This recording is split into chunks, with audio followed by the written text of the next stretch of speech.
Muy buenas noches con todos. Durante este espacio del día de hoy conversaremos con un invitado muy especial, Gustavo Alberto Portilla Díaz, docente con una carrera de licenciatura en educación, mención idiomas modernos. Cuenta también con una maestría en gerencia de la educación y con más de 30 años de servicio a la educación. Queremos darle la bienvenida, estimado Gustavo, a este espacio de información que ayudará a despejar muchas dudas a un sinfín de personas y guiará a conocer más de lo que es la metodología basada en proyectos. Es un placer estar en medio de tan augusta audiencia, ¿no? Bueno, es como toda metodología, y como su misma palabra lo indica, la metodología es toda la mecánica que pueda construir procesos y que pueda organizar procesos. Y eso se entiende más que todo sobre metodología, acciones bien programadas. Entonces, como toda metodología, responde a ciertas articulaciones de acciones que conllevan una consolidar el conocimiento como tal en nuestro ámbito como tal. Así que cuando hablamos de la metodología ABP, estamos hablando de la metodología de aprendizaje basado en la, eh, en este tipo de educación que conlleva toda esta concepción nueva del constructivismo, ¿no? Aunque soy un firme defensor del conductivismo, porque ninguno de las estrategias y metodologías que se pueden aplicar de alguna u otra manera están transversalizadas por el conductismo, porque sencillamente el aprendizaje es una conducta observable. Y desde el momento en que entendemos que el estudiante debe manifestar un indicador, ya estamos hablando de conductismo. Así que hablar de constructivismo, metodología socrática, ecléctica, heurística, estamos hablando, siempre vamos a hablar de un fin, que es eh, observar una conducta, observar el aprendizaje. Por lo tanto, cuando veo esta nueva, no es nueva, en verdad tiene mucho tiempo, y no solamente se enmarca dentro de la educación, sino también hay países con esta nueva ola progresista. Se están implantando ciertas mecánicas y formas del aprendizaje basado en proyectos, también en las organizaciones vecinales, colectivos, etc. Entonces, me parece que es una buena estrategia. Yo lo veo más como una estrategia que como una metodología, pero bueno, ha sido normada como metodología. Gracias. ¿Y cuál cree usted que son las ventajas y desventajas de esta metodología? Yo creo que la principal ventaja, hay muchas, pero yo creo que la principal ventaja es sobre todo en este tiempo en el que estamos viviendo, que es diferente al tiempo en que yo viví. Soy un hombre casi de 57 años. En este tiempo en donde el individualismo se ha elevado a un nivel exponencial, el ensimismamiento del individuo, en donde el individuo se ha vuelto muy subjetivo, y toda la tecnología implantada en la sociedad se ha vuelto en desfavor de una conciencia colectiva. Hoy en día el individuo pareciera que está muy articulado con la sociedad, pero de hecho no lo está. De hecho, hemos caído en un reduccionismo muy artificial con todas estas redes sociales, y creo que estimular este tipo de metodologías dentro del aula de alguna u otra manera está oxigenando eh, la, la vida social del estudiante, y empezar a estimular eso desde las etapas más tempranas, lo que creo que va a permitir que nos mantengamos como una sociedad y la cohesión que debe existir en ella, ¿no? Muy bien, muchas gracias, Magister, por sus respuestas tan sabias. También tendríamos otra interrogante que sería, de pronto usted presentó algunas dificultades al momento de llevar a las planificaciones y usando esta metodología del aprendizaje basado en proyectos? Yo creo que los dos principales desventajas que hay hoy en día es no solamente acá en Ecuador, yo soy de Venezuela y veo que cada vez se ha hecho de manera más, va aumentando el hacinamiento que hay en muchos ambientes escolares y educativos y académicos, sobre todo a nivel de básica general y bachillerato. Yo creo que una de las dificultades es el hacinamiento que hay para poder tener una supervisión, una evaluación, una planificación que pueda responder realmente a las necesidades que tienen los individuos. Y mientras los grupos son mucho más grandes, me he percatado en todos los años que el aprendizaje, en el mejor de los casos, se hace más lento. No se consolidan los momentos de la clase de manera oportuna y pertinente. Así que el aspecto de hacinamiento en las aulas y el tiempo son aspectos que quizás atentan contra el buen desarrollo de lo que debería ser por ejemplo, en mi país, yo fui traído acá por el Ministerio de Educación de Ecuador como profesor certificado internacionalmente para trabajar en las escuelas fiscales. Y al igual que en Venezuela, las aulas están muy hacinadas y son espacios que en muchas ocasiones están muy enclaustrados. Hay veces que son una especie de claustros.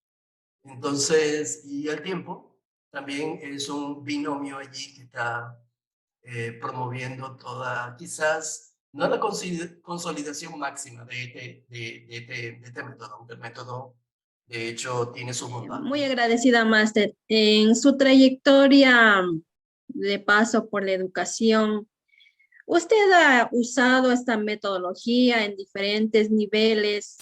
¿Cuáles son los resultados que usted los obtuvo?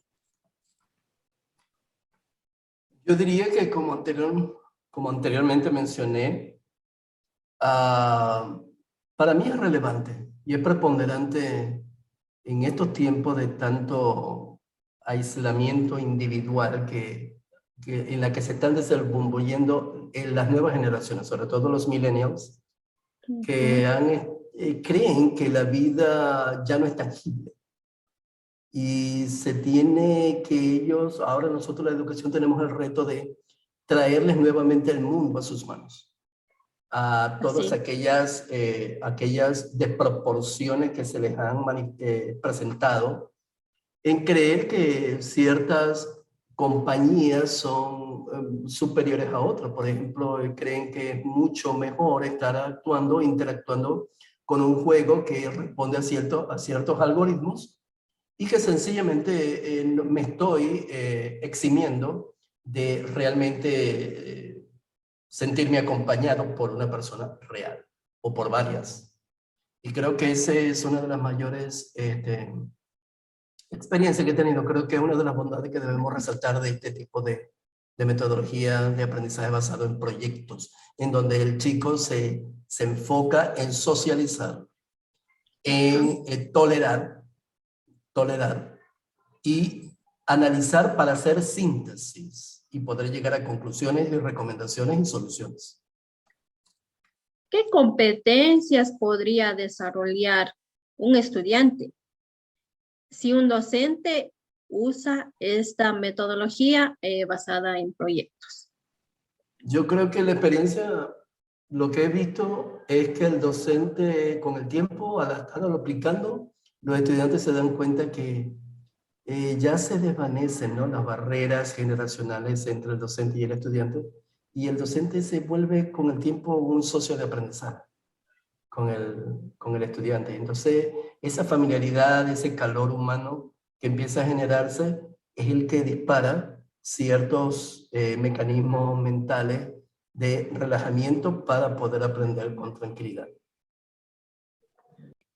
¿Por qué cree usted que se debería preferir usar esta metodología por sobre otras?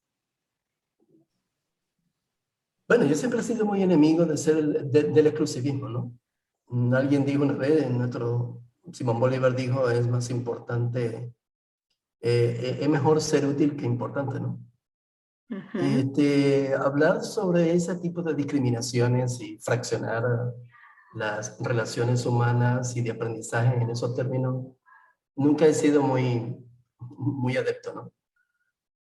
Yo diría que al chico, hoy en día el chico tiene una mente muy estimulada y entonces hay que cambiar los escenarios y la manera en que se les presentan los contenidos y del conocimiento como tal.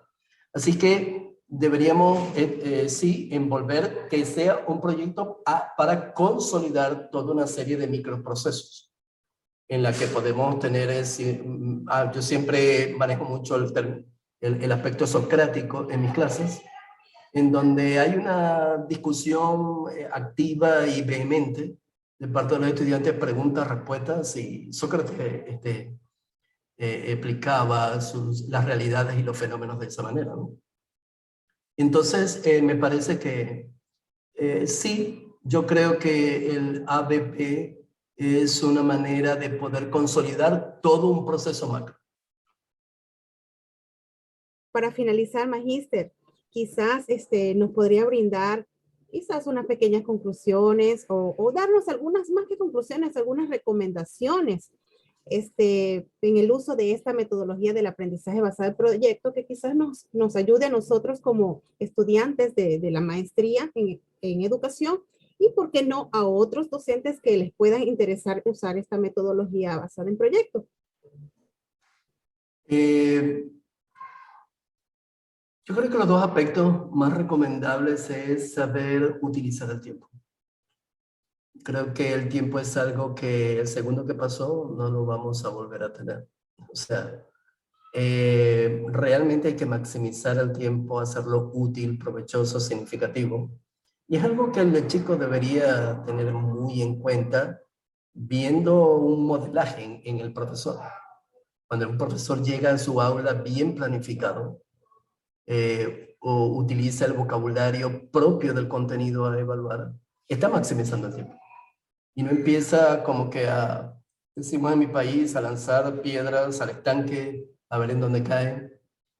Pero sobre todo también desarrollar la capacidad del estudiante a valorar realmente a las que viven en sociedad. Y eso es algo que yo creo que hay que hacer mucho énfasis en los estudiantes de hoy en día. Cada día las tecnologías están delastrando más al individuo de su necesidad de la sociedad.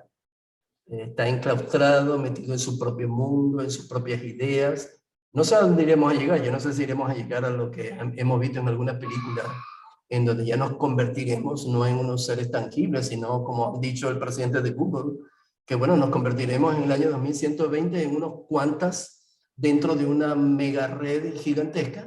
Entonces estaremos interactuando como una mente colmena. Parece muy ficción, pero ya uno no haya en qué podrían terminar las cosas. Pero lo que sí sé es que actualmente la sociedad sí necesita este tipo de metodología y que sea realmente incisiva y enfática dentro de las escuelas. Porque realmente los niños cada día se están fragmentando más desde su núcleo familiar y si se fragmenta de su núcleo familiar, empieza a fragmentarse de su vecindario, de su ciudad, de su sociedad, ya no creen en las necesidades sociales, sino en el individuo. Y así que el bien común es al final el bien individual. Los muestrandos del grupo número 12 que cursamos la maestría en Educación General Básica de la Universidad Estatal de Milagro, le agradecemos por su tiempo, Magíster. Muy buenas noches por todos. Howard Gardner.